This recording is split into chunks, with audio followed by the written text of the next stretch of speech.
چل رہی ہے۔ اب یہاں سے جو ٹاپک ہے، جو مضمون ہے، وہ کیا ہے آپ سماعت فرمائیں۔ سب سے پہلی چیز تو یہ ہے، اللہ پسند نہیں کرتا بری بات کا اعلان کرنا۔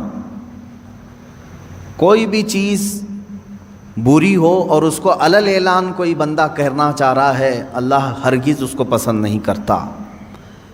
اس میں بہت ساری چیزیں آ گئیں، جیسے فحش کلامی کرنا، گندی باتیں کرنا، لوگوں سے ڈسکس کرنے کے وقت خفیہ باتوں کو جنہیں چھپانے کا شریعت نے حکم دیا ہے اس کو برسر عام کہنا، یہ وہ چیزیں ہیں جن کو اللہ رب العزت فرما رہا ہے ہرگز اللہ پسند نہیں کرتا مگر مظلوم سے۔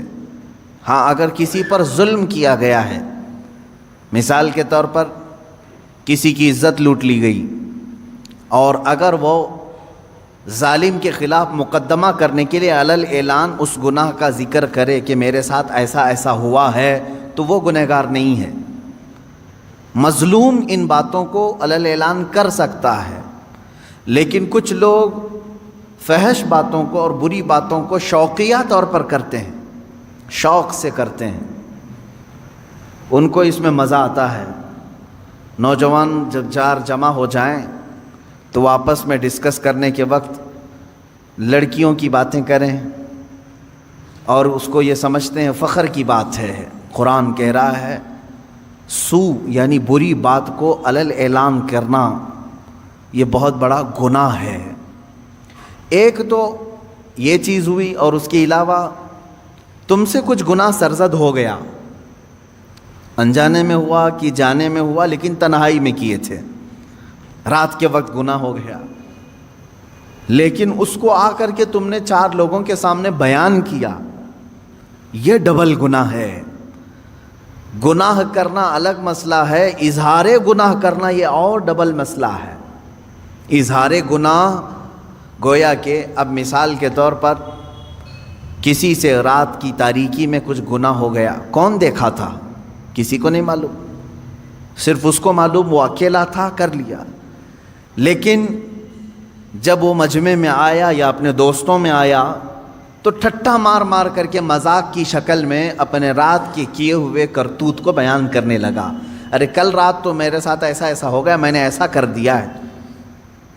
اب اس نے کیا کیا جانتے ہیں آپ؟ رات کا جو گناہ تھا ہو سکتا ہے اللہ اسے ہمیشہ کے لیے چھپا دے، اللہ کریم ہے، بندے کا گناہ وہ چھپا دے گا تنہائی میں کیا ہوا، اور ہو سکتا ہے دنیا میں جب اس نے چھپا دیا ہے آخرت میں بھی اللہ اس گناہ کو نہ کھول کر کے معاف کر دے، بخش سکتا ہے۔ رب تبارک و تعالیٰ اپنے فضل و کرم سے معاف بھی کر دے گا، لیکن جب تم نے گناہ کا اظہار کیا تو گویا کہ دوسروں کو اپنے گناہ پر گواہ بنا دیا، تم نے 4-5 لوگوں کو اور بتا دیا کہ تم نے یہ کیا تھا۔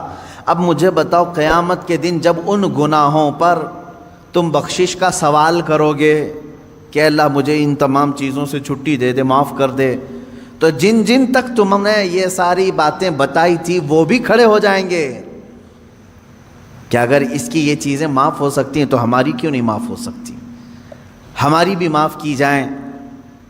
تو میرے عزیزو، گناہ ایک الگ چیز ہے، اظہار گناہ یہ اور خطرناک چیز ہے، چھپانے کا حکم ہے۔ جب کسی سے کچھ گناہ ہو جائے تو اسے چھپا دیا جائے۔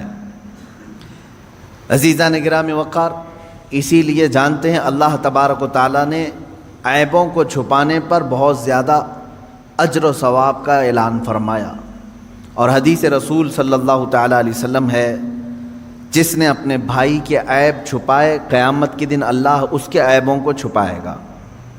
تم ستر پوشی کرو، علل اعلان برائیوں کا تذکرہ نہ کرو، اللہ تمہارے بھی بہت ساری چیزیں چھپا دے گا۔ تم چاہتے ہو کہ تمہارا کچھ نہ کھلے تو دوسروں کا بھی کھلنے نہ دو، ان کی پردہ پوشی کرو۔ مجھے چند دنوں قبل ایک صاحب نے یہ سوال کیا تھا کہ کوئی مولوی صاحب ہیں یا مؤذن صاحب ہیں، میتوں کو نہلاتے ہیں، اور کسی جگہ میت کو نہلانے کے بعد انہوں نے فلاں فلاں باتیں کہیں کہ میں نے ایسے ایسے مردے دیکھے، فلاں کا چہرہ ایسا ہو گیا تھا، فلاں کا ایسا ہو گیا تھا، ان میتوں کے متعلق وہ اس طرح کی باتیں کرتے ہیں، اور پھر لوگوں کو یہ کہتے ہیں کہ تم ڈر جاؤ، یا اپنی دھاک ان پر جماتے ہیں اور یہ کہتے ہیں کہ اگر تم فلاں فلاں میرا کام نہیں کرو گے تو تمہارے باپ کو میں نہلایا ہوں سب لوگوں کو بتا دوں گا، معاذ اللہ رب العالمین۔ اسی لیے جانتے ہیں آپ، ایک صاحب نے فون کر کے ہم سے یہ مسئلہ پوچھا کہ وہ اس طرح سے دھمکی بھی دے رہے ہیں کہ کچھ لوگوں کو، کیا مسئلہ ہے؟ اسی لیے شریعت طاہرہ نے حکم یہ دیا ہے اپنی میت کو نہلانے کے لیے بھی ایسا آدمی ہو جو پرہیزگار ہو۔ ہاں یہ حکم ہے، جو پرہیزگار ہو، جو تقوی شعار ہو، اس کو نہلانے کے لیے بھیجا جائے، وہ آدمی نہلائے میتوں کو۔ کیوں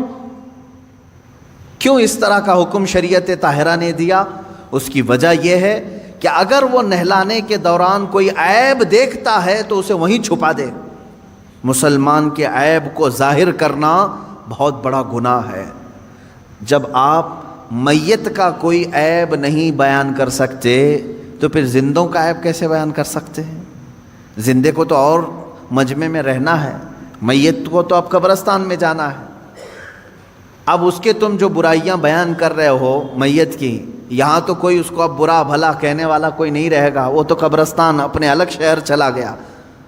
لیکن شریعت نے جب میت کی برائیاں کرنے کو منع کیا ہے تو آپ اندازہ کریں زندوں کے عیبوں کو کھولنا کتنا بڑا گناہ ہے۔ اور ایک بات یہ بھی یاد رکھ لیں، جنہوں نے مسئلہ مجھ سے پوچھا تھا میں ان کو یہاں ذکر کر کے میسج بھی دے دیتا ہوں، جو بندہ چاہے وہ مولوی ہو، مؤذن ہو، جس نے بھی ایسی حرکتیں کی ہیں کہ میتوں کو نہلانے کے بعد ان کے گھر والوں کے ساتھ بلیک میلنگ کرنا، میں کہتا ہوں ایسا شخص فاسق و فاجر ہے، بدترین گنہگار ہے، اور اسے آئندہ اس طرح مومن میتوں کو نہلانے کا کام ہرگز نہ دیا جائے۔ یہ بات آپ سمجھ کر کے چلے ہیں کہ مومن وہ ہے جو اپنے دوسرے مومن بھائیوں کی عیب پوشی کرے، یعنی چھپا دے۔ اب دیکھیں آیت پڑھیں، یہاں پر جس بات کا ذکر ہے وہ باتوں کا ہے، لا يحب اللہ الجہر بالسوء من القول، باتوں میں بری بات علل اعلان کرنا اللہ کو سخت ناپسند ہے۔ بری باتیں، اس میں کیا کیا چیزیں آ گئیں؟ وہ سارے گانے جن میں فحاشیاں ہوتی ہیں وہ بھی اس میں آ گئیں، اللہ ہرگز نہیں پسند کرتا۔ بعض لوگ یہ سمجھتے ہیں فیشن ہے، اس میں غلیظ باتیں ہوتی ہیں۔ بعض شعراء ایسے ہوتے ہیں، شاعر لوگ، جس میں غلاظت بھری ہوئی ہوتی ہے، عورتوں کے اندرونی معاملات پر گفتگو کرنا اور اس پر شعر و شاعری کرنا، اور فحاشیت کی طرف خصوصیت کے ساتھ کچھ شعر ایسے ہوتے ہیں جن سے شہوت کو ابھارا جائے۔ میرے عزیزو، یہ تمام باتیں اس آیت کے اندر ہیں۔ اللہ نے فرمایا ایسی بری بات کا علل اعلان کرنا اللہ رب العزت کو سخت ناپسند ہے، سخت ناپسند ہے۔ ایک حدیث میں نے پڑھی، آپ سب توجہ رکھیں میرے عزیزو، بچوں، جوان، فحاشی کی باتیں عام طور پر لوگ بیٹھ کر کے ڈسکس کرتے ہیں، جانتے ہیں اس کا انجام کیا ہونے والا ہے؟ تم سوچتے ہوں گے ٹھٹا مار کر کے ہنس دیے، فلاں عورت کے اندرونی معاملات پر ہم گفتگو کریں، فلاں لڑکی کی فگر کے بارے میں بات کریں، معاذ اللہ۔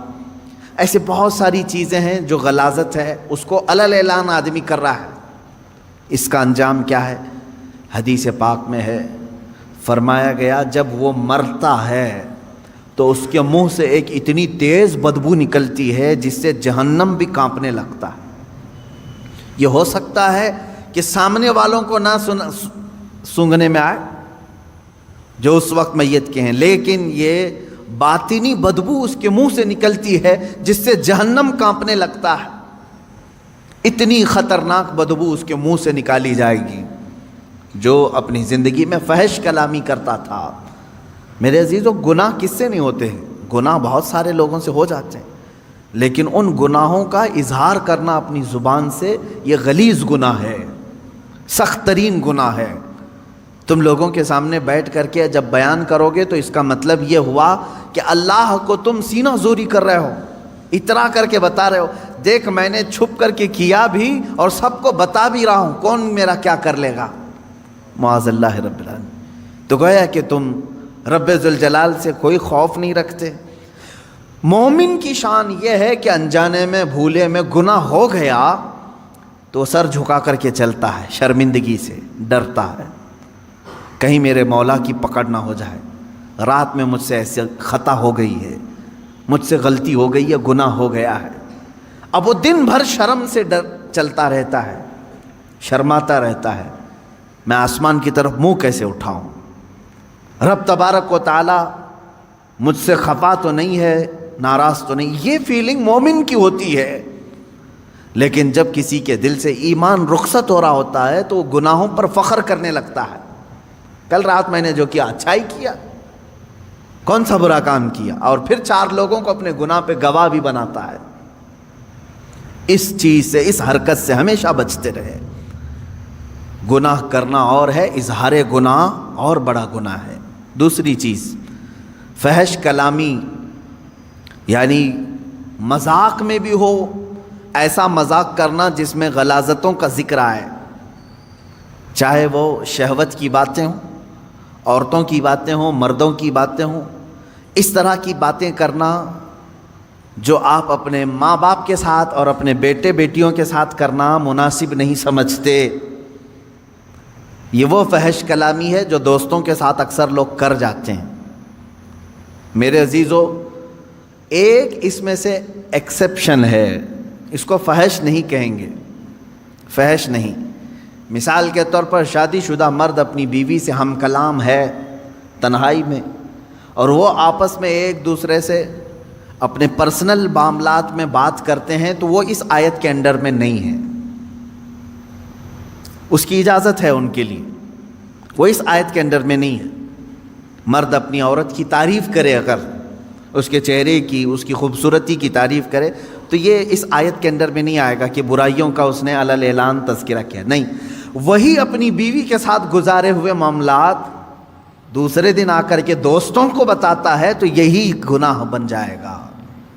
اپنی بیوی سے تذکرہ کرے گا، حلال ہے، لیکن جب دوسروں کے سامنے آ کر کے ان چیزوں کو بیان کرے گا تو یہ حرام ہے، اور وہ گناہ کر رہا ہے، بری بات کو علی اعلان کر رہا ہے، حالانکہ اس کے لیے حلال تھا، لیکن یہ ذکر اپنی بیوی کے ساتھ کر سکتا تھا۔ یہی چیز عورتیں اگر اس طرح کی حرکتوں میں مبتلا ہیں کہ چاہے تم اپنے شوہر کے ساتھ جس طرح سے بھی رہو، حلال طریقے سے اسلام نے جو اجازتیں دی ہیں تم زندگی گزارو، ان کے ساتھ رات گزارو، لیکن رات کے معاملات کو اگر عورتیں 4 عورتوں میں بیٹھ کر کے بیان کرتی ہیں تو بھی وہ اس آیت کے انڈر میں آتی ہیں۔ اللہ رب العزت نے جن کے متعلق یہاں وعید بیان کی کہ یہ فحش کلامی کرنے والے اللہ کو ناپسند ہیں، اللہ ان کی طرف نظر رحمت نہیں فرمائے گا۔ عزیزان گرامی وقار، چاہے مردوں سے یہ خرابی ہو یا عورتوں سے یہ خرابی ہو، ان دونوں چیزوں سے بچنا چاہیے۔ شرم و حیا کے پیکر بنو، ان چیزوں کا تذکرہ زبان پر لانے سے تھوڑا بچتے رہو۔ ایک بات یہ بھی یاد رکھ لیں، آدمی کے نسب کا بھی پتہ بعض بزرگوں نے فرمایا اس کی زبان سے چلتا ہے۔ اگر زیادہ فحش کلامی کرتا ہے، غلیظ جملے بکتا ہے، تو اس کے نسب کے متعلق بھی بعض علماء نے انگلی اٹھائی ہے، کیونکہ شریف نسل والا آدمی اپنی زبان پر غلیظ باتیں لانے سے کتراتا ہے۔ جیسے ابھی عشاء کی نماز میں ہم نے ایک سورہ قلم کی تلاوت کی ہے، اس میں ایک بندے ولید بن مغیرہ کی 10 برائیاں اللہ نے گنائی ہیں، 10 برائیاں۔ وہ کیا کیا کرتا تھا؟ حضور پاک صلی اللہ تعالیٰ علیہ وسلم کو گالیاں دیتا تھا، رسول پاک صلی اللہ تعالیٰ علیہ وسلم کو کبھی جادوگر بولتا تھا، وہ کہتا کہ کبھی ان کو مرگی آتی ہے، بیمار ہیں، یہ سب جملے بکتا تھا۔ یہاں تک کہ حضور صلی اللہ علیہ وسلم جب آیتیں تلاوت کرتے تو یہ کہتا یہ تو پرانے لوگوں کی لکھی ہوئی آیتیں کہیں سے چرا کے تم لائے ہو، تو اس طرح کے جملے کہتا تھا۔ تو قرآن نے اس کے متعلق کیا بتایا؟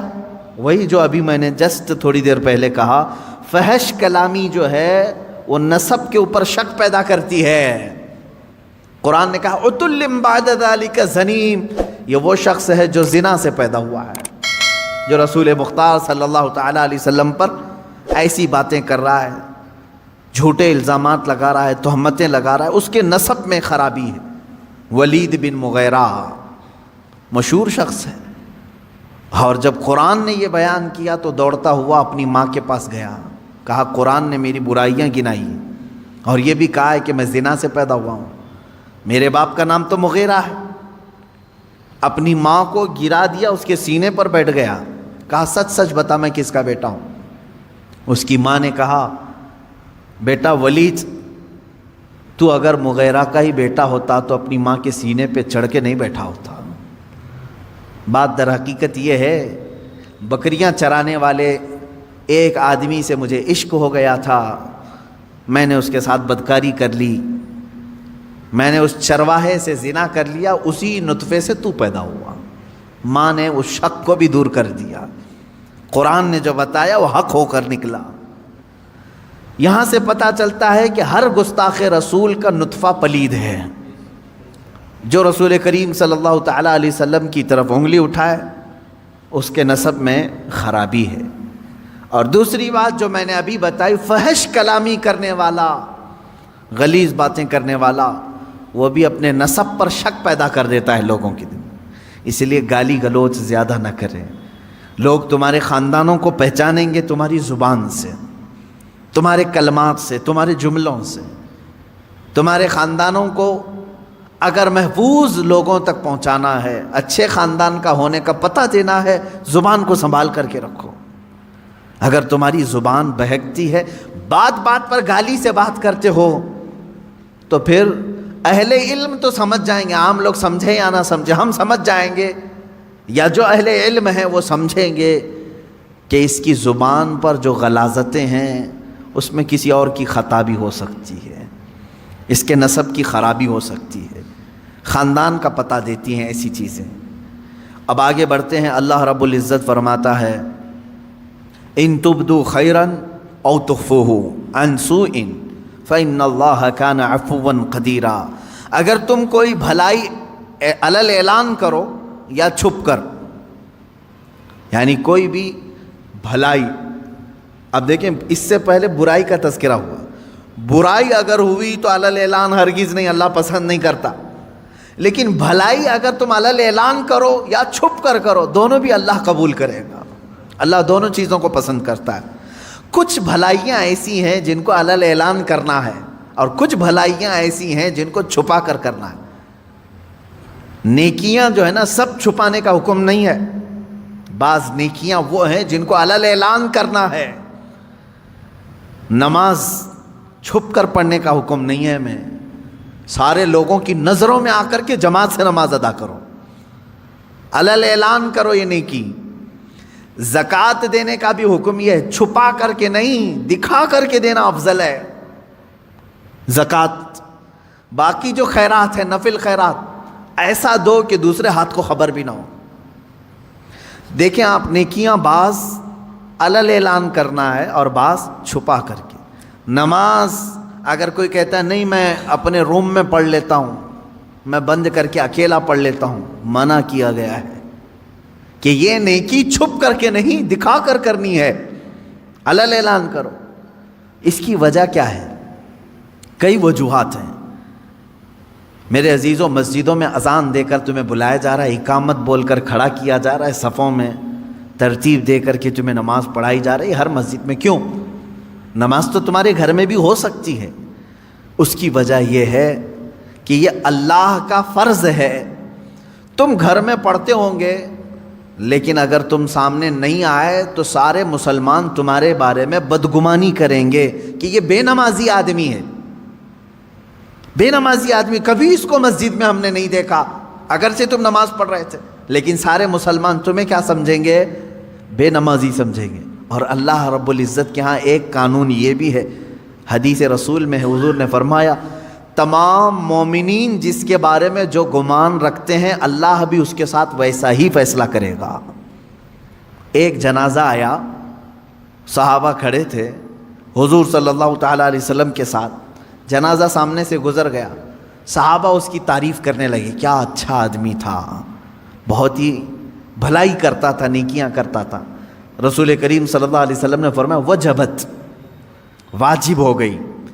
تھوڑی دیر کے بعد ایک اور جنازہ آیا، صحابہ اکرام جو وہاں کھڑے تھے انہوں نے اس کی برائی کی کہ یہ آدمی اچھا نہیں تھا، بہت سارے لوگوں کے ساتھ اس نے برا کام کیا، ظلم کیا ہے، چلا گیا، ختم ہو گیا۔ رسول پاک صلی اللہ علیہ وسلم نے فرمایا وجبت، واجب ہو گئی۔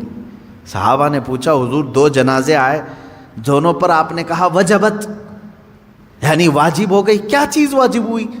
اللہ کے نبی صلی اللہ علیہ وسلم نے فرمایا پہلے والا جنازہ جس کی تم نے تعریف کی اس پر جنت واجب ہو گئی، اور دوسرا والا جنازہ جس کی تم نے برائی کی اس پر دوزخ واجب ہو گئی، اس لیے کہ مومنین سب جس کے بارے میں جیسا گمان رکھتے ہیں اللہ تعالیٰ اس کے ساتھ ویسا فیصلہ کرے گا۔ اکثریت کی بات کر رہا ہوں میں، چند لوگوں کی بات نہیں۔ چند لوگ کسی کو بھی چور چور کہنے لگتے ہیں، ہاں جو سچا مومن ہے وہ حق بات کرے گا، اس میں سارے گھن کو نہ ملائیں گیہوں کے ساتھ۔ خیر، میں 2 باتیں یہاں عرض کر رہا تھا کہ بھلائی جو ہے کچھ علی اعلان اور کچھ چھپ کر۔ نماز با جماعت علی اعلان پڑھنے کا حکم ہے، اور زکوٰۃ علی اعلان کرنا ہے، یعنی زکوٰۃ سب کو دکھا کر کے دے۔ دوسری اس میں حکمت یہ بھی ہے کہ زکوٰۃ دینے سے، کھل کر کے دینے سے جو نہیں دیتا اس کو ترغیب دلانا ہے کہ وہ بھی دے۔ حج کے لیے جا رہے ہو تو علی اعلان جا سکتے ہیں، لیکن اس میں ریاکاری نہیں ہونی چاہیے، دکھاوا نہ ہو کہ میں لوگوں کے لیے حج کر رہا ہوں، یہ نہیں۔ نیت تو اللہ کو راضی کرنے کے لیے، لیکن سب لوگوں کی نظروں کے سامنے سے جاؤ تاکہ تمہیں مرنے کے وقت کوئی یہ نہ کہہ دے کہ مال تھا پھر بھی حج کیے بغیر چلا گیا۔ تم سب کے سامنے حاجی رہو، مومنین تمہارے بارے میں اچھا گمان رکھیں۔ یہ وہ نیکیاں ہیں جن کو علی اعلان کرنے کا حکم ہے، اور کچھ وہ ہیں جو چھپا کر کے کرو۔ مثال کے طور پر آپ کچھ نفل روزے رکھتے ہیں تو یہ ضروری نہیں کہ ہر ایک کو بولتے پھریں کہ میں ہفتے میں اتنے روزے رکھتا ہوں، مہینے میں اتنے روزے رکھتا ہوں۔ وہ تمہارے اور تمہارے رب کے درمیان راز ہے، یہ روزے چھپ کر کے کرو۔ کچھ خیرات ایسی ہیں جسے چھپا کر کے دینا افضل ہے، زکوٰۃ کی بات نہیں کر رہا ہوں، زکوٰۃ دکھا کر کے دینا افضل ہے۔ صدقہ اور خیرات جو غریبوں کی مدد کے لیے دوسرے اوقات میں آپ کرتے ہیں اسے دکھا کر کے نہیں، چھپا کر کے دینا افضل ہے۔ وہ بھی نیکی ہے، وہ بھی نیکی، دونوں نیکیاں ہیں، لیکن بعض میں چھپانا ہے، بعض میں ظاہر کرنا ہے۔ اس طرح بہت ساری نیکیاں ایسی ہیں جو نفل ہیں، اور نفل کو دکھا کر کرنے کا حکم نہیں ہے، چھپا کر کے کریں۔ عزیزہ نگرامی وقار، یہاں سے یہ بات پتہ چلی کہ برائی کو علی اعلان کرتے ہو تو اللہ ناپسند کرتا ہے۔ برائی کو اگر علی اعلان کرتے ہو اللہ ناپسند کرتا ہے، لیکن بھلائی علی اعلان کرو یا چھپا کر کرو، دونوں اللہ کو پسند ہے، دونوں اللہ کو پسند۔ اب یہاں پر ایک اور بات، مسئلہ میں بتا دوں، نماز چھوڑنا گناہ ہے کہ نہیں ہے؟ سب کو معلوم ہے حرام ہے، بلکہ کبیرہ گناہ ہے۔ نماز ترک کرنا صغیرہ گناہ نہیں، چھوٹا گناہ نہیں، کبیرہ گناہ ہے، گناہ ہے کبیرہ۔ بڑے گناہوں میں اس کا ذکر آیا ہے، جیسے شراب پینا کبیرہ گناہ ہے، زنا کرنا گناہ کبیرہ ہے، چوری گناہ کبیرہ ہے۔ اس طرح نماز کا ترک کرنا گناہ کبیرہ ہے، چھوٹا گناہ نہیں ہے۔ یہ چھوٹ گئی آپ سے، ہم سے، کسی سے بھی چھوٹ گئی نماز، گناہ تو کیا، لیکن فقہاء کرام نے مسئلہ یہ بیان کیا ہے، مسجد میں آ کر کے اگر تم قضا نماز پڑھتے ہو تو منع ہے، منع کیا گیا ہے۔ ہاں اگر اس انداز میں پڑھتے ہو کہ کسی کو معلوم نہیں پڑتا تو کوئی حرج نہیں۔ اب وہ مسئلہ میں بہت باریکی سے بتا رہا ہوں، میرے ٹاپک سے ریلیٹڈ ہے، اس لیے عشاء کی نماز تمہاری چھوٹ گئی، عشاء کی نماز چھوٹ گئی، قضا ہو گئی، یہ گناہ ہے، اور لوگوں کے سامنے آ کر کے بتا کر کے اس کی قضا پڑھو گے تو اظہار گناہ. تم نے سب کو بتایا کہ میری نماز چھوٹی تھی. تو گناہ کرنا ایک الگ مسئلہ ہے اور گناہ کا اظہار کرنا اور بڑا گناہ ہے. تم اگر قضا کر رہے ہو تو چھپ کر کے، ہاں اپنی نفل نمازوں کے درمیان، سنت نمازوں کے درمیان اگر قضا پڑھ رہے ہو تو کوئی حرج نہیں، پڑھ سکتے ہو. اب یہاں مسئلہ ایسا ہے کہ ہم سب ایک ہی حمام میں ہیں، یعنی سب کی قضا ہے، اس کی بھی، اس کی بھی، اس کی بھی، اس کی بھی، سب ایک دوسرے کو دیکھ رہے ہیں، اس لیے مسئلہ خراب نہیں. بزرگان دین پہلے اس پر بہت تنبیہ کرتے تھے. اگر کوئی ایک بندہ قضا نمازیں سب کو دکھا کے پڑھ رہا ہے تو سارے لوگ اسے گرفتار کر لیتے، پکڑتے ہیں کہ تو ایک گناہ کیا اور سب کو آ کر مسجد میں بتا رہا ہے. تو یہ پہلے کا یعنی ان بزرگوں کا ایک تقویٰ تھا. لیکن آج بھی میں کہہ رہا ہوں مسئلہ یہ ہے، عشاء کی نماز قضا ہو گئی. قضا پڑھنے کے لیے آپ کو کرنا کیا ہے؟ 17 رکعت پوری قضا نہیں پڑھیں گے آپ، 4 فرض اور 3 وتر. مسئلہ تو یہی ہے نا. کل کی عشاء کی نماز اگر کسی کی چھوٹی، فار ایگزامپل اللہ نہ کرے آج وہ قضا کرنے کے لیے کھڑا ہے، تو کیا کیا نمازیں قضا کرے گا؟ 4 رکعت فرض عشاء کی اور 3 رکعت واجب. یہ 2 نمازیں قضا ہوتی ہیں عشاء میں، یعنی کل 7 رکعت. وتر کی نماز جب پڑھتے ہیں تو آپ کو یہ بھی معلوم ہے تیسری رکعت میں کیا کرنا رہتا ہے؟ دعائے قنوت. حنفی جتنے بھی ہیں پیروکار ان کو معلوم ہے تیسری رکعت میں جب ہم کھڑے ہوتے ہیں سورہ فاتحہ اور سورہ پڑھنے کے بعد ہاتھ چھوڑ کر پھر دوبارہ تکبیر باندھتے ہیں اور دعائے قنوت پڑھتے ہیں، ہے نا؟ آج بھی عشاء کی نماز پڑھیں آپ تو پڑھے ہوں گے نا دعائے قنوت. 3 واجب الوتر کی جو نماز ہے اس کی آخری رکعت میں دعائے قنوت پڑھا جاتا ہے. لیکن جب قضا نماز پڑھ رہے ہیں آپ، کل کی عشاء کی قضا پڑھنے آئے، 4 رکعت فرض پڑھ لیا، کسی کو نہیں معلوم قضا پڑھ لیا آپ نے سنت کی جگہ، 3 رکعت وتر پڑھ رہے تھے. حکم یہ ہے کہ دعائے قنوت کے لیے ہاتھ نہ اٹھاؤ، ورنہ دیکھنے والا سمجھ جائے گا کہ یہ ابھی کی نہیں کوئی دوسری پڑھ رہا ہے. ہاں عشاء میں تو ہو سکتا ہے نہ سمجھے، کیونکہ عشاء میں کرنٹ نماز بھی ایک اسی وقت کی بھی ایک وتر ہے. ظہر کے وقت اگر کوئی عشاء کی قضا کر رہا تھا تو ظاہر سی بات ہے تیسری رکعت میں جب وہ کھڑا ہو کر کے ہاتھ اٹھائے گا تو جو دیکھے گا وہ سمجھ جائے گا کہ یہ وتر ظہر میں کیوں پڑھ رہا ہے، وتر ظہر میں کیوں پڑھ رہا ہے. تو گویا کہ تم نے سب کو اپنے گناہ کا گواہ بنایا. کل کی تمہاری کچھ چھوٹی تھی وہ آج آ کے پڑھ رہے ہو. گناہ کا گواہ نہ بناؤ کسی کو. اظہار گناہ یہ اور بڑا گناہ ہے. یہ مسئلہ آپ نے سمجھ لیا ہوگا. اب اندازہ کرو ایک چھوٹی ہوئی نماز کو بندہ جب ادا کرنے آ رہا ہے تب شریعت نے اتنا حکم دیا ہے کہ چھپ کر کے کرو. ان لوگوں کا کیا انجام ہوگا جو فحش کلامی علل اعلان کرتے ہیں. رات کو زنا ہو گیا ہے فلاں کے ساتھ، فلاں ہو گیا ہے، اس کو مزے لے کر کے بیان کرتے ہیں، ان کا کیا انجام ہوگا. میاں یہاں نماز کی قضا کے لیے بھی شریعت نے کہا ہے کہ اس طرح پڑھو کہ لوگوں کو خبر نہ ہو. اور لوگوں کی جو برائیاں بیان کرتا ہے کٹوں پہ بیٹھ کر کے، اس کا کیا انجام ہے.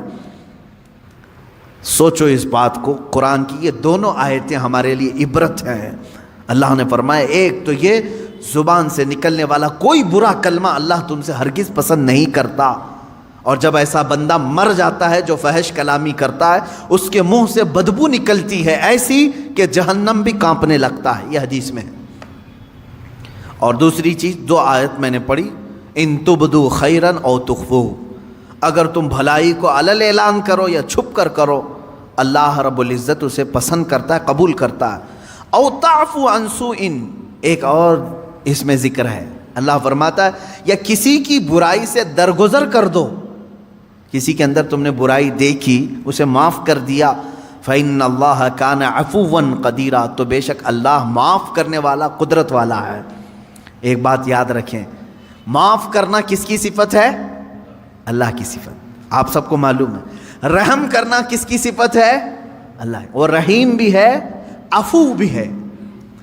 یہ 2 عادتیں اگر بندہ اپناتا ہے، بندے کے اندر اگر رحم آیا کسی کے دل کے کسی کے لیے، اور کسی کو دیکھ کر کے بھی اس نے معاف کر دیا، اس پر ایک روایت ہے اللہ رب العزت فرماتا ہے اس بندے کو عذاب دینے میں مجھے حیا آتی ہے کہ رحم میری صفت ہے، عفو میری صفت ہے، میرا بندہ ہو کر یہ رحم کر رہا ہے اور عفو کر رہا ہے، تو اللہ رب العزت اسے عذاب سے بری کرتا ہے جو معاف کرنے کی اپنے اندر چھمتا رکھتا ہے یا طاقت رکھتا ہے۔ معاف کرنے کا جذبہ جس کے اندر ہے وہ معاف کیا جائے گا۔ حضور اکرم صلی اللہ علیہ وسلم کی مشہور حدیث ہے من لا یرحم لا یرحم، جو کسی پر رحم نہیں کرتا قیامت کے دن اس پر بھی رحم نہیں ہوگا۔ یہ سمجھ کر کے چلو، تم پر بھی رحم نہیں کیا جائے گا۔ ہاں، رحم کرنا اور معاف کرنا اگر کسی کی عادت ہے، امید رکھے کہ اللہ بھی اس پر رحم کرے گا اور اسے معاف بھی کرے گا۔ آپ اپنے رب سے اپنے متعلق جیسی امید رکھتے ہیں ویسی بندوں کے ساتھ بھی کریں۔ مثال کے طور پر 100 گناہ ہو گئے میرے، 100 گناہ ہو گئے، اللہ سے تم کیا امید رکھتے ہو؟ اللہ رب العزت سے تمہاری امید یہی ہے کہ میرا مولا مجھے معاف کرے گا، ہے کہ نہیں؟ تم اپنے متعلق تو یہ امید رکھتے ہو، لیکن تمہارے ساتھ جب کسی نے ایک بھی برائی کر دی اور 9 اچھائیاں کیا ہے، 10 میں سے 9 اچھائیاں کیا، ایک برائی کیا، تم اس کو معاف کرنے کی طاقت نہیں رکھتے؟ یہ نہیں سوچتے کہ اس کے پاس 9 اچھائیاں تھیں میرے ساتھ، ایک برائی ہو گئی ہے، معاف کر دو اس کو۔ تو یہ ایک بات یاد رکھو، تم اپنے رب سے 100 گنا اپنے معاف کرانے کی امید لے کر بیٹھے ہو اور اپنے بھائی کے ایک گناہ کو معاف کرنا نہیں چاہتے، تو پھر بھول جاؤ تمہیں بھی قیامت کے دن معاف نہیں کیا جائے گا۔ اب ایک حدیث میں سناتا ہوں، معاف کرنے کے متعلق یہاں آئی ہے، اس لیے ہمارے معاملات ہوتے ہیں ایک دوسرے کے، مرنے سے پہلے امت مصطفیٰ کو معاف کر کے مرو، کبھی بھی ہو۔ بدلے کی بھاونا، انتقام کا جذبہ نہ رہے، اللہ کے حوالے کر دو۔ میرے ساتھ جس نے بھی جو کچھ بھی کیا، اللہ تو منتقم حقیقی ہے، تو ہی دیکھ لے، اپنے معاملات چھوڑ دو اللہ کے اوپر۔ اور رہی بات کسی نے کچھ کیا ہے تو معاف کر دو۔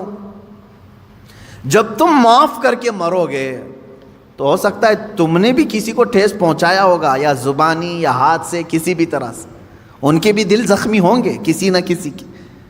اب یہ رب تعالیٰ اپنے ذمہ کرم پر لیتا ہے، ان کے دلوں کو نرم کرتا ہے، وہ بھی تمہیں معاف کر دیتے ہیں جب تم معاف کر کے دنیا سے جاؤ گے۔ میں حدیث بتا رہا تھا، حدیث یہ ہے، 2 بھائیوں میں تکرار ہوئی، جھگڑا ہوا، ایک دوسرے سے دونوں کا کچھ نہ کچھ مباحثہ ہوا، اور تکرار کے بعد دونوں الگ ہوئے جھگڑے کے بعد، لیکن ان میں سے ایک بھائی معافی مانگنے کے لیے آیا دوسرے کے پاس۔ بات یاد رکھیں، حضور پاک صلی اللہ علیہ وسلم فرماتے ہیں 2 جھگڑوں کے بعد اپنے بھائی سے معافی مانگنے میں جو پہل کرے گا وہ قیامت کے دن میرے ساتھ پہل جنت میں جائے گا، وہ جنت میں بھی پہلے ہوگا۔ یہی بات تو حضرت امام حسن اور امام حسین کے درمیان حضرت فاطمہ نے کہا تھا، دونوں چھوٹی عمر کے تھے، 6 سال یا 5 سال، دونوں میں کچھ تکرار ہوئی، بچپنے کی بات، لڑ کر کے آئے سیدہ زہرا سلام اللہ علیہا کے پاس۔ آپ کے پاس جیسی آئے تو انہوں نے کہا، ایک جملہ یہ کہا، بیٹا مجھے معلوم نہیں کس کی غلطی ہے کس کی خطا ہے۔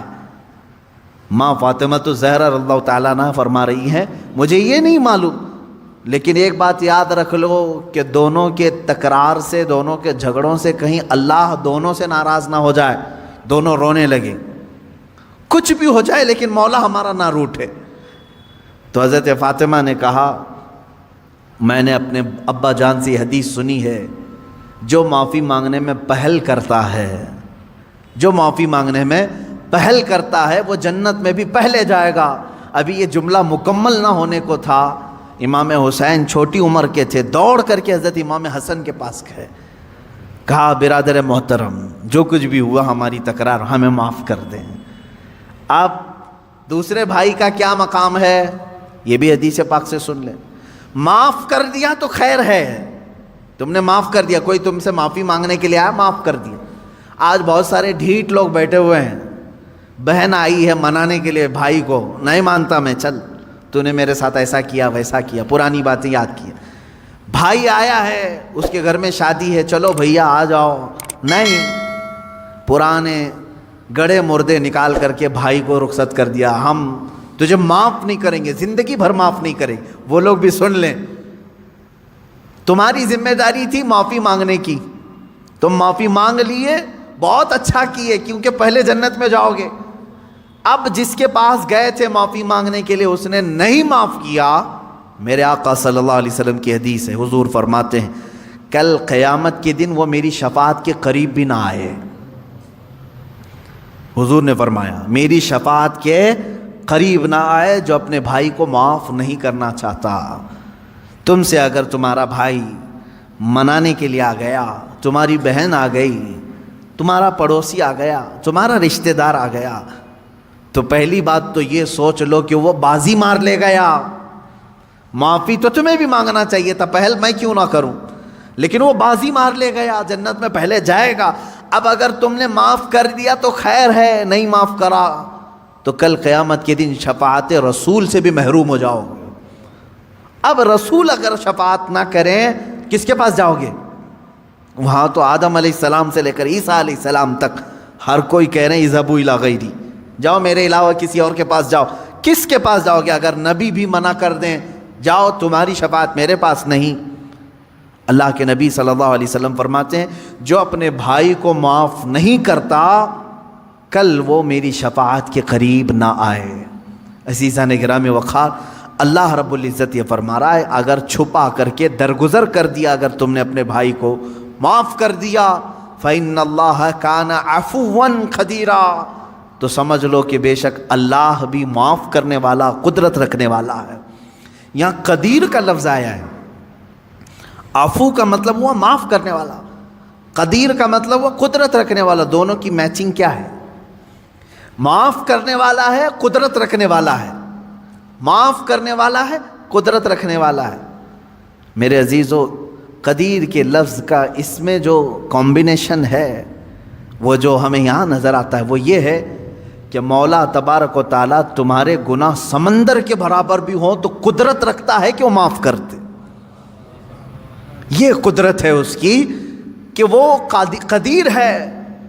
یہاں تک کہ ایک شخص آیا حضور اکرم صلی اللہ علیہ وسلم کی بارگاہ میں، اس نے کہا اے رسول پاک میرے گناہ بہت زیادہ ہو گئے، بہت زیادہ ہو گئے، کیا میری معافی ہو سکتی ہے؟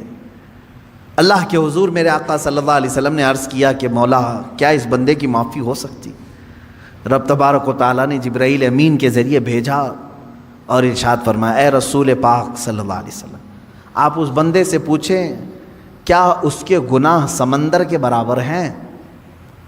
حضور صلی اللہ علیہ وسلم نے اس سے پوچھا کہ اللہ تعالیٰ نے یہ سوال کیا ہے تجھ سے؟ اس نے کہا نہیں، اس سے بھی زیادہ ہیں، اس سے بھی زیادہ ہیں.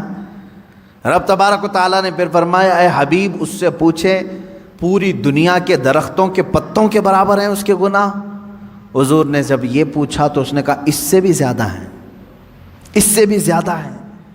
رب تبارک و تعالیٰ نے فرمایا اے رسول اس سے پوچھ لیں زمین و آسمان کے بیچ میں جتنا خلا ہے کیا اتنے گناہ ہیں اس کے؟ حضور صلی اللہ علیہ وسلم نے اس سے سوال کیا رب تعالیٰ تجھ سے یہ پوچھ رہا ہے، تو بندہ کہتا ہے شاید اس سے بھی زیادہ ہوں گے، میرے گناہ شاید اس سے بھی زیادہ ہوں گے. اب رب تبارک و تعالیٰ فرماتا ہے اے رسول اس سے فرما دے چاہے جتنے بھی گناہ ہوں گے میری رحمت سے تو زیادہ نہیں، میری رحمت سے بھی زیادہ ہے. اب رسول کریم صلی اللہ علیہ وسلم نے اس بندے سے پوچھا رب تعالیٰ اب تجھ سے یہ پوچھ رہا ہے، تو نے کہا تیرے گناہ سمندر سے زیادہ، پتوں سے زیادہ، زمین و آسمان کی خلا سے زیادہ، کیا تیرے گناہ رب کی رحمت سے بھی زیادہ ہیں؟ وہ رونے لگ گیا، کہا اے اللہ کے رسول اللہ رب العزت کی رحمت بے کراں ہے، بے حساب ہے، میرے گناہ اس کی رحمت کو کہاں لگیں گے؟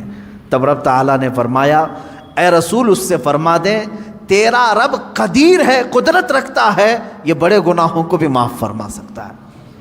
تو وہ قدیر کا معنی ہے گناہ بخشے جا سکتے ہیں، لیکن ایک بات یاد رکھیں ایمان پہ موت ہو شرط ہے. ایمان پہ اگر موت ہو تو اللہ عفو و قدیر ہے. آگے کی جو آیت ہے وہ ٹاپک سے تھوڑی ہٹ کر کے ہے، یہاں سے دوسری باتیں چل رہی ہیں۔ اللہ رب العزت نے فرمایا بے شک وہ لوگ جنہوں نے اللہ اور اس کے رسول کو نہیں مانا یا کفر کرتے ہیں، نہیں مانتے، اور یہ چاہتے ہیں کہ اللہ اور اس کے رسول کے درمیان جدائی پیدا کریں، اور کہتے ہیں کہ بعض پر ایمان لاتے ہیں، بعض کو انکار کرتے ہیں، اور چاہتے ہیں کہ ایمان و کفر کے بیچ میں کوئی راستہ نکال لیں۔ اللہ فرماتا اولئک هم الکافرون حقا، یہ ٹھیک یہی اصل کافر ہے۔ آیت کا لب لباب میں بتا دوں، خلاصہ اللہ تعالیٰ نے یہاں پر 3 لوگوں کی مذمت فرمائی، اس میں سے ایک آدمی کی میں بات کر رہا ہوں۔ ایک ایمان ہے، لا الہ الا اللہ، اللہ کے سوا کوئی معبود نہیں۔ میرے عزیزو یہ دن ہے۔ ایک طرف کفر ہے، کروڑوں خدا ہے، یہ بھی خدا، یہ بھی خدا، یہ بھی خدا، یہ رات ہے۔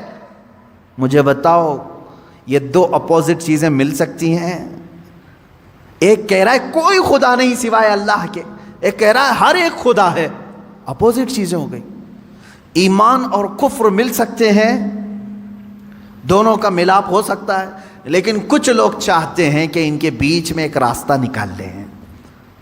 انہی کے بارے میں قرآن کہتا ہے، اللہ تعالیٰ فرماتا یریدون ان یتخذوا بین ذلک سبیلا، کچھ لوگ ایسے ہیں جو چاہتے ہیں ان کے اور ان کے بیچ میں ایک راستہ نکال لیں۔ یہ لوگ کون ہیں؟ وہ بعض اسلام کو بھی ایکسیپٹ کرنا چاہتے ہیں اور بعض کفر کو بھی قبول کرنا چاہتے ہیں۔ یہ بھی تھوڑے اچھے ہیں، یہ بھی تھوڑے اچھے ہیں، ان کی یہ چیزیں ہم نہیں لیں گے، ان کی یہ چیزیں ہم نہیں لیں گے، دونوں کو ملا کر کے تم مکسچر ایک راستہ بنانا چاہتے ہو۔ یہ کون لوگ ہیں مولا؟ رب تعالیٰ فرماتا اولئک هم الکافرون حقا، حقیقت میں تو بڑے کافر یہ ہیں جو باؤنڈری کو پاٹ رہے ہیں، بیچ کی باؤنڈری کو ہٹا رہے ہیں، یہ حقیقت میں بڑے کافر ہیں۔ اللہ فرماتا وَأَعْتَدْنَا لِلْكَافِرِينَ عَذَابًا مُهِينًا، رب تعالیٰ فرماتا ہم نے کافروں کے لیے ذلت کا عذاب تیار رکھا ہے۔ میرے عزیزو اس میں ہونا کیا چاہیے؟ دیکھیں بعض لوگوں کو ایسا لگے گا کہ یہ کسی سے بھی ملنے کی بات نہیں کرتے، کیوں نہیں؟ آپ ملے، سارے لوگوں سے ملے، دنیا میں جتنے ریلیجنس ہیں سب سے ملے، آپ یہودی، عیسائی، ہندو، جو کچھ بھی ہیں سب سے ملے، اخلاق تم اپنے دکھاؤ ان کو۔ لیکن میں جس چیز کی بات کر رہا ہوں وہ یہ ہے کہ اپنے اخلاق کے ساتھ دوستی رکھی جا سکتی ہے، لیکن ہر عقیدے کو ایکسیپٹ نہیں کیا جاتا۔ ہر ایک چیز کو ہم اپنے رنگ کو ایسا نہ بدلیں جس کو محاورے میں کہا گیا کوا چلا ہنس کی چال، اپنی چال بھول گیا۔ کوا جو ہے وہ سوچتا ہے ہنس کی طرح میں بھی چل کر کے دیکھوں، بعد میں ہوتا کیا ہے وہ پریکٹس کرتے کرتے وہ ہنس کی طرح بھی نہیں چل پا رہا ہے اور اصلی کوا بھی نہیں رہا، بیچ کا ہو گیا، اس کو اپنی چال ہی ختم، بھول گیا۔ اسی طرح کچھ لوگ ایسے ہیں جو سوچتے ہیں نہیں ہم سیکولر ہیں، ہم بیچ والے ہیں، ہم پورے مسلمان بھی نہیں بننا چاہتے، ہم پورے وہ بھی نہیں، وہ درمیان میں آ کر کے ان کو بعد میں یہ بھی بھول جاتے ہیں کہ ہم تھے کیا اصل، وہی کوے ہیں جو اپنی چال بھول گئے۔ اسی لیے کہا گیا ہے اللہ رب العزت نے تمہیں جس فطرت میں پیدا کیا ویسے ہی رہو، ویسے ہی رہو۔ اب اس کو ایک میں دوسری مثال بتا دوں۔ ایک بندہ ایسا ہے کتوں سے بہت پیار کرتا تھا، کتے اسے اچھے لگتے تھے، یہ تھا انسان لیکن کتوں سے اسے پیار تھا، تو اس نے یہ سوچا کہ میں تھوڑا انسان رہوں تھوڑا کتا بن کے رہوں، تو وہ کتوں کے ساتھ جاتا رہا، تھوڑا 4 پیر سے چلتا رہا، دونوں ہاتھ زمین پہ رکھنا اور گھٹنوں کے بل چلتا رہا، کتے جیسا منہ ہلاتے ہیں ویسا ہلاتا رہا، کیونکہ اسے پیار تھا، اور تھا کیا؟ انسان۔ وہ کتوں سے پیار کی وجہ سے تھوڑا کتا بننے کی کوشش کرتا رہا، لیکن بہت دن وہ پریکٹس کر کر کے اس کی حالت ایسی ہو گئی کہ کتا تو بن نہیں سکا، کیونکہ نہ دم آئی نہ کان نکل پائے، کچھ نہیں ہو سکا، کتا نہیں بن سکا۔ لیکن اب سیدھا چلنے کی کوشش کر رہا ہے تو وہ بھی نہیں آ رہا ہے۔ یہ بھی تذکرہ ہے بزرگوں کی کتابوں میں موجود ہے۔ اب وہ سیدھا چلنے کی کوشش کر رہا ہے انسانوں کی طرح، وہ بھی نہیں ہو پا رہا ہے اس سے، کیونکہ بہت دن پریکٹس کیا کتا بننے کی۔ تو کیا ہوا؟ نہ انسان بن کر کے رہا، نہ کتا بن کر کے، یہ کون سی تیسری مخلوق بن گئی، ایک الگ ہی بن گیا۔ یہی قرآن کہتا ہے کہ کچھ لوگ یہ چاہتے ہیں کہ بیچ کا راستہ نکالیں۔ میاں کاہے کا بیچ کا راستہ؟ کیا اسلام میں کوئی چیز کمی رہ گئی تمہیں؟ جو اکبر بادشاہ نکالنے کی کوشش کیا تھا، دونوں کو میچ کر کے ملا کر کے ہم ایک نیا دین تیار کریں گے، نیا مذہب تیار کریں، یہ بھی ہم کو چاہیے، یہ بھی ہم کو چاہیے، دونوں کو ملا کر کے۔ اکبر نے جو دین نیا شروع کیا تھا، اکبر بادشاہ، وہ مرتد ہو کر کے مر گیا بیچارہ، وہ وزیروں کی سن سن کر کے۔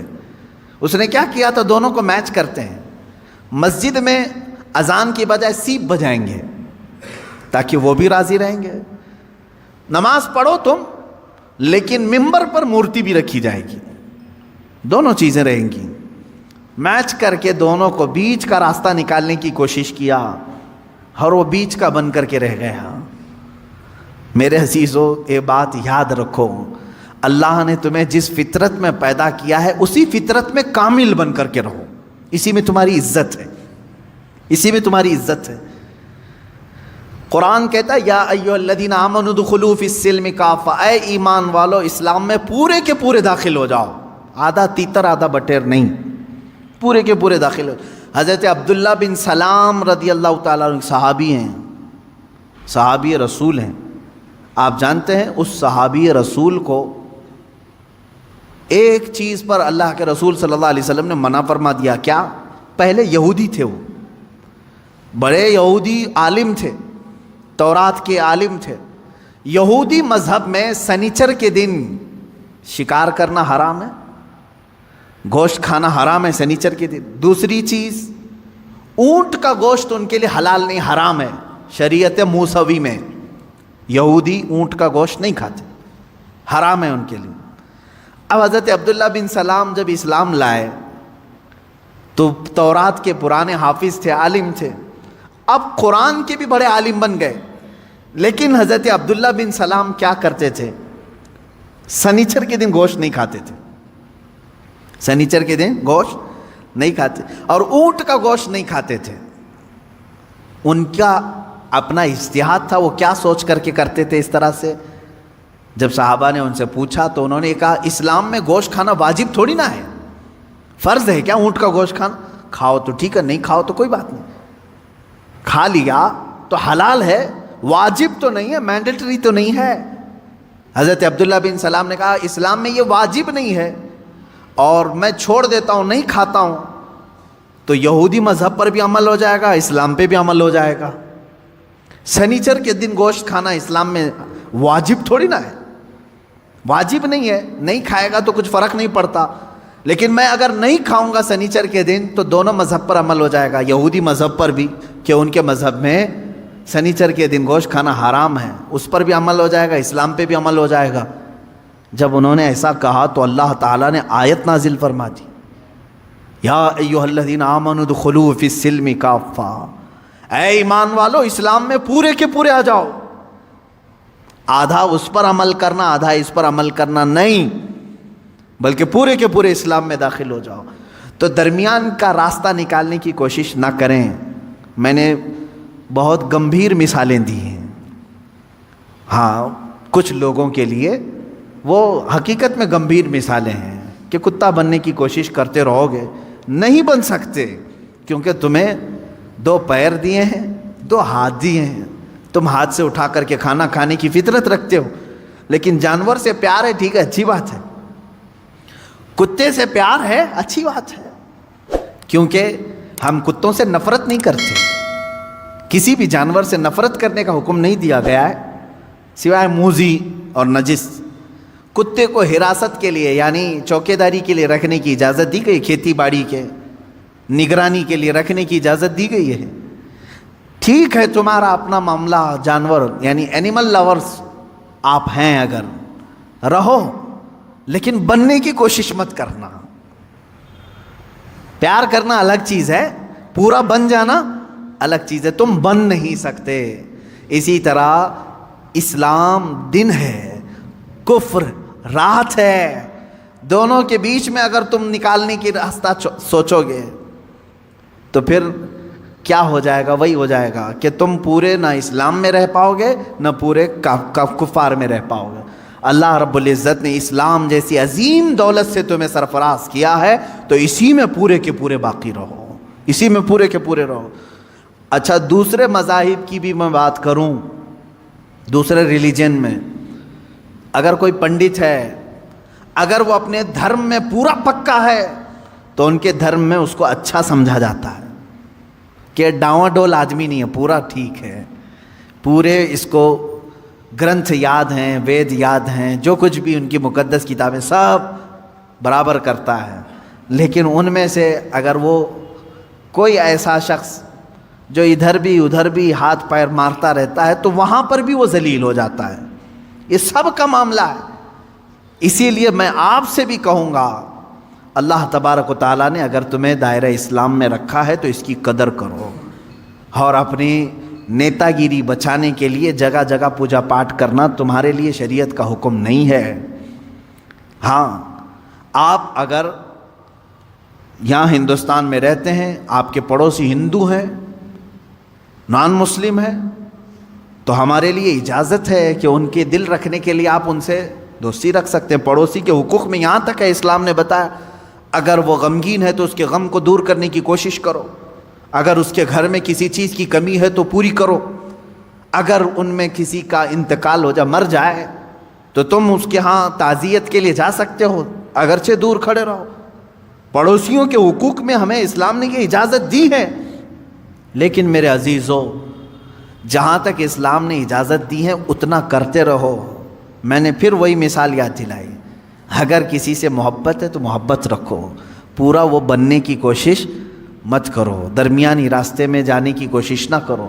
تم اپنے اسلام کے ساتھ قائم رہو، تمہاری آئیڈینٹی اسی میں ہے، تمہاری آئیڈینٹی اسی میں ہے۔ ابھی جیسے ایک مسئلہ چھڑا ہے اتر پردیش میں، کسی مسجد میں ہنومان چالیسا کرانے کی بات کی گئی، اور ایک کسی امام صاحب نے بلا کر کے اس میں ہنومان چالیسا پڑھایا، اور اس کو کیا کہا جا رہا ہے، سدبھاونا ہے، سب آپس میں محبت کے لیے ہے۔ کیا میں یہ پوچھنا چاہتا ہوں، سدبھاونا ایک طرف سے ہونی چاہیے؟ اگر مسجد میں کوئی ہنومان چالیسا کر رہا ہے تو کیا کوئی پنڈت اجازت دے گا کہ رام مندر جو بنا رہے وہاں ہم بھی پہلی اذان دے دیں، قرآن کی تلاوت کریں؟ کیا یہ سدبھاونا کی فکر ہر ایک کو ہے؟ نہیں ہے تو چھوڑو، ہم دعوت کہاں دے رہے ہیں آپ کو؟ آپ اپنی مندر میں پوجا کرو، سارے ہون کرو، ساری چیزیں تمہارے مقدسات جتنے اس پر عمل کرتے رہو۔ ہمیں ہماری مسجدوں میں جو ہمارے مقدسات ہیں اس پر عمل کرنے کی اجازت ہو، نہ چھیڑو، نہ کسی کے اندر دخل اندازی کرو۔ اسلام میں یہ تمام چیزیں نہیں ہیں۔ اب یہ جو درمیانی لوگ ہیں، نہیں تمہارے لیے مسجد کے دروازے کھلیں، تم آؤ، تمہارے پاٹ پڑھو، میں ان لوگوں سے کہتا ہوں، کیا تمہیں اس بات کا حکم اللہ نے دیا ہے؟ تم کو کس نے کہا ہے؟ اللہ کا گھر ہے یہ، تمہارے باپ کا گھر نہیں، رب تبارک و تعالیٰ کا گھر ہے، اس کے قانون کے مطابق ہی عمل ہو۔